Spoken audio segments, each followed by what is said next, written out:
ನಮಸ್ಕಾರ. ಆರ್ಫೆ info YouTube channel ಸ್ವಾಗತ.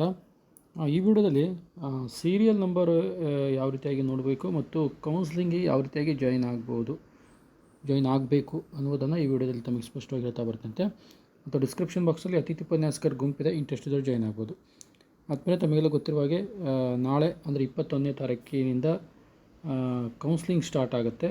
ಇದರ ಮಧ್ಯದಲ್ಲೇ ಒಂದು ಏನು ಅಂತಂದರೆ ಏನೋ ಸ್ಟೇ ತಂದಿದ್ದೀವಿ, ಇನ್ನೂ 1-2 ವಾರ ಮುಂದೆ ಹೋಗುತ್ತೆ ಅನ್ನುವಂಥ ಮಾಹಿತಿಯೂ ಸಹಿತಿದೆ. ಅದು ಎಷ್ಟು ಮಟ್ಟಿಗೆ ಸತ್ಯ ಸುಳ್ಳು ಅನ್ನೋದು ನಾಳೆ ಬೆಳಗ್ಗೆ ಗೊತ್ತಾಗುತ್ತೆ. ಯಾಕಂದರೆ ಅವರು ಆಲ್ರೆಡಿಯಾಗಿ ಡಿಸ್ಪ್ಲೇ ಮಾಡಿಬಿಟ್ಟಿದ್ದಾರೆ. 21ರಿಂದ 27ನೇ ತಾರೀಕಿನವರೆಗಾಗಿ 27 ತಾರೀಕಿನವರೆಗೆ ಏನು ಮಾಡ್ತಾರೆ ಅಂತಂದರೆ ಕೌನ್ಸ್ಲಿಂಗನ್ನು ಮಾಡ್ತೀವಿ. 5 ಟೀಮ್ ಮಾಡಿದ್ದಾರೆ. 5 ಟೀಮ್ ಪ್ರಕಾರ ಕೌನ್ಸ್ಲಿಂಗ್ ಆಗುತ್ತೆ ಅಂತ ಕೊಟ್ಟಿದ್ದಾರೆ. ಇಲ್ಲಿ ನಾವು ಗಮನಿಸಬೇಕಾಗಿದ್ದು ಏನು ಅಂತಂದರೆ ಯಾವ ರೀತಿಯಾಗಿ ಕೌನ್ಸ್ಲಿಂಗಿಗೆ ಜಾಯಿನ್ ಆಗಬೇಕು ಅಂತಂದರೆ, ನೀವು ಏನು ಫೈಲ್ ಇದೆಯಲ್ಲ ವೆಬ್ಸೈಟ್ನ, ಅದರೊಂದು ಕೆಳಭಾಗದಲ್ಲಿ ಒಂದು ಈ ರೀತಿಯಾದಂಥ ಲಿಂಕ್ಸ್ಗಳನ್ನು ಕೊಟ್ಟಿದ್ದಾರೆ. ಇಲ್ಲಿ ಸೀರಿಯಲ್ ನಂಬರನ್ನು ಕೊಟ್ಟಿದ್ದಾರೆ. ಇದನ್ನು ನಾನು ದೊಡ್ಡದಾಗಿ ಶೋ ಮಾಡುತ್ತೆ. ಇಲ್ಲಿ ಸೀರಿಯಲ್ ನಂಬರನ್ನು ಕೊಟ್ಟಿದ್ದಾರೆ. ಪ್ರತಿ ಟೀಮ್ ಇದೆ. ಟೀಮ್ 1, 2, 3, 4, 5 ಇವು ಸೀರಿಯಲ್ ನಂಬರು. ಓಕೆ, ಇಲ್ಲಿ ನೀವೇನು ಮಾಡಬೇಕಂತಂದರೆ ಮೊದಲು ಈ ವೆಬ್ಸೈಟಿಗೆ ಹೋಗ್ಕೊಂಡು ಇಲ್ಲೇನು ವೆಬ್ಸೈಟ್ ಬಿಟ್ಟಿದ್ದಾರಲ್ಲ, ಇಲ್ಲಿ ಒಂದು ಫೈಲನ್ನು ಬಿಟ್ಟಿದ್ದಾರೆ. ಈ ಫೈಲನ್ನು ಡೌನ್ಲೋಡ್ ಮಾಡ್ಕೋಬೇಕು. 14ನೇ ನಂಬರ್ ಏನಿದೆ subject wise serial number wise provisional merit list ಅಂತ ಕೊಟ್ಟಿದ್ದಾರೆ. ಓಕೆ, ಇದನ್ನು ಕ್ಲಿಕ್ ಮಾಡಿದರೆ ನಿಮಗೆ ಈ ರೀತಿಯಾದಂಥ ಒಂದು ಫೈಲ್ ಬರುತ್ತೆ. ಓಕೆ, ಈ ರೀತಿಯಾದಂಥ ಒಂದು ಫೈಲ್ ಓಪನ್ ಆಗುತ್ತೆ. ಇಲ್ಲಿ ನಿಮ್ಮ ಸಬ್ಜೆಕ್ಟ್ನ ಸೀರಿಯಲ್ ನಂಬರನ್ನು ನೀವು ಫೈಂಡ್ ಔಟ್ ಮಾಡ್ತಾ ಬರ್ಬೋದು. ಈಗ ಉದಾಹರಣೆಗಾಗಿ ಬಯೋಟೆಕ್ ನಂಬರ್ 1, 2, 3, 4 ಇಲ್ಲಿಂದ ಸ್ಟಾರ್ಟ್ ಇದೆ. ನೆಕ್ಸ್ಟ್ ಬೇಕಾದರೆ ಬಾಟ್ನಿ ಏನಿದೆ, ಮತ್ತು 1, 2, 3, 4, 5, 6 ಈ ಸೀರಿಯಲ್ ನಂಬರನ್ನು ಬರ್ಕೊಂಡಿಟ್ಕೊಳ್ಳಿ. ಇಲ್ಲೆಲ್ಲ ನಾವು ಉದಾಹರಣೆ ಇದ್ದಾವಲ್ಲ, ಬಿಸ್ನೆಸ್ ಸ್ಟಡಿ. ಓಕೆ, ಬಾಟ್ನಿ 110 ಆದ ತಕ್ಷಣ ಬಿಸ್ನೆಸ್ ಸ್ಟಡಿ 1ರಿಂದ ಸ್ಟಾರ್ಟ್ ಆಗುತ್ತೆ. ಈ 1ರಿಂದ ಸೀರಿಯಲ್ ನಂಬರ್. ಓಕೆ, ಈ ಸೀರಿಯಲ್ ನಂಬರನ್ನು ನೀವು ಕರೆಕ್ಟಾಗಿ ನೋಡ್ಕೊಳ್ಳಿ. ಕೆಮಿಸ್ಟ್ರಿ. ಓಕೆ, 1, 2 ಈ ರೀತಿಯಾದಂಥ ಸೀರಿಯಲ್ ನಂಬರ್ ಇರ್ತದೆ. ಈ ಸೀರಿಯಲ್ ನಂಬರನ್ನು ನೀವೇನು ಮಾಡ್ಕೋಬೇಕು, ಬರೆದಿಟ್ಕೊಂಡು ಇಲ್ಲಿ ಕೊಟ್ಟಿದ್ದಾರೆ ನೋಡಿರಿ. 21ನೇ ತಾರೀಕಿಗೆ ಏನಿದೆ 100 ಜನ. ಟೀಮ್ 1ರಲ್ಲಿ 100 ಜನ. ಟೈಮಿಂಗು 10:30ಯಿಂದ 12.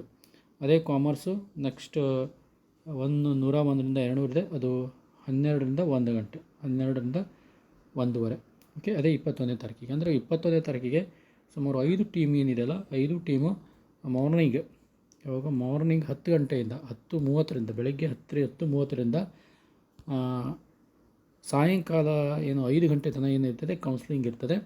5 ಟೀಮ್ನವ್ರು ಮಾಡ್ತಿರ್ತಾರೆ. ಇಲ್ಲಿ ಏನಿದೆ ಇಲ್ಲಿ ಸೀರಿಯಲ್ ನಂಬರ್ ಇರ್ತದೆ. ಈ ಸೀರಿಯಲ್ ನಂಬರ್ಗೆ ಸಂಬಂಧಪಟ್ಟಂಗೆ ನೀವೇನು ಮಾಡಬೇಕು, ಜಾಯಿನ್ ಆಗ್ತಾ ಹೋಗಬೇಕು. ಫಸ್ಟಿಗೆ 1ರಿಂದ 100 ಕೊಟ್ಟಿದ್ದಾರೆ. ನೆಕ್ಸ್ಟು 101ರಿಂದ 200, ಆಮೇಲೆ 400ವರೆಗೂ ಕೊಟ್ಟಿದ್ದಾರೆ.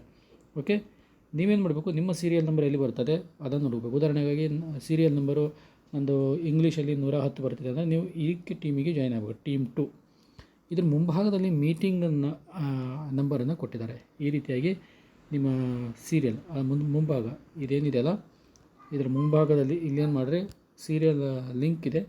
ಈ ಲಿಂಕನ್ನು ಓಪನ್ ಮಾಡಬೇಕು. ನೀವೇನು ಮಾಡಬೇಕು, ಆಲ್ರೆಡಿಯಾಗಿ ನೀವು ಈ ಒಂದು ಸಿಸ್ಕೋ ವೆಬಿನಾರ್ ಲಿಂಕ್ ಇದೆಯಲ್ಲ ಅದನ್ನು ಕ್ಲಿಕ್ ಮಾಡಿಕೊಂಡು ಡೈರೆಕ್ಟಾಗಿ ಜಾಯಿನ್ ಆಗ್ಬೋದು. ಅಥವಾ ಈ ಒಂದು ಪಾಸ್ವರ್ಡ್, ನಿಮ್ಮ ಒಂದು ಟೀಮಿನ ಪಾಸ್ವರ್ಡನ್ನು ಬರ್ಕೋಬೇಕು.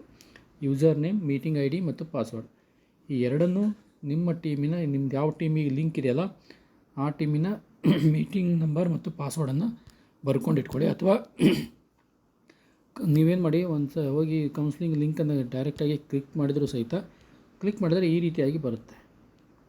ಓಕೆ, ಈ ರೀತಿಯಾಗಿ ಬರುತ್ತೆ. ನೀವೇನು ಮಾಡಬೇಕು, ಡೌನ್ಲೋಡ್ ಅಂತ ಹೊಡ್ಕೊಂಡು ಈ ಒಂದು ಸೆಕ್ಷನನ್ನು ಇದೇನು ವೆಬೆಕ್ಸ್ ಏನಿದೆ ಈ ರೀತಿ ಇರುವಂಥದ್ದು ವೆಬೆಕ್ಸನ್ನು ನೀವು ಇನ್ಸ್ಟಾಲ್ ಮಾಡ್ಕೊಳ್ಳಿ. ಇನ್ಸ್ಟಾಲ್ ಮಾಡಿ ನೀವು ಡೈರೆಕ್ಟಾಗಿ ಜಾಯಿನ್ ಆಗ್ಬೋದು. ಅಥವಾ ಈ ಒಂದು ಯೂಸರ್ ನೇಮು ಪಾಸ್ವರ್ಡನ್ನು ತೊಗೊಂಡು ಬರ್ಕೊಂಡಿಟ್ಕೊಳ್ಳಿ. ಮತ್ತು ನಿಮ್ಮ ಮೊಬೈಲ್ನಲ್ಲಿ ಯಾವುದು ವೆಬೆಕ್ಸ್ ಆ್ಯಪ್ ಇದೆ ಆ ವೆಬೆಕ್ಸ್ ಆ್ಯಪಿಗೆ ಹೋಗಿ ಈ ಮೀಟಿಂಗ್ ನಂಬರು ಪಾಸ್ವರ್ಡನ್ನು ನೋಡಿದ್ರೆ ಡೈರೆಕ್ಟಾಗಿ ನೀವು ಆ ಮೀಟಿಂಗಿಗೆ ಜಾಯಿನ್ ಆಗ್ತೀರಿ. ಓಕೆ, ಈ ರೀತಿಯಾಗಿ ನಾವೇನು ಮಾಡ್ಬೋದು, ಕೌನ್ಸ್ಲಿಂಗಿಗೆ ಜಾಯಿನ್ ಆಗ್ಬೋದಾಗಿದೆ. Okay, thank you.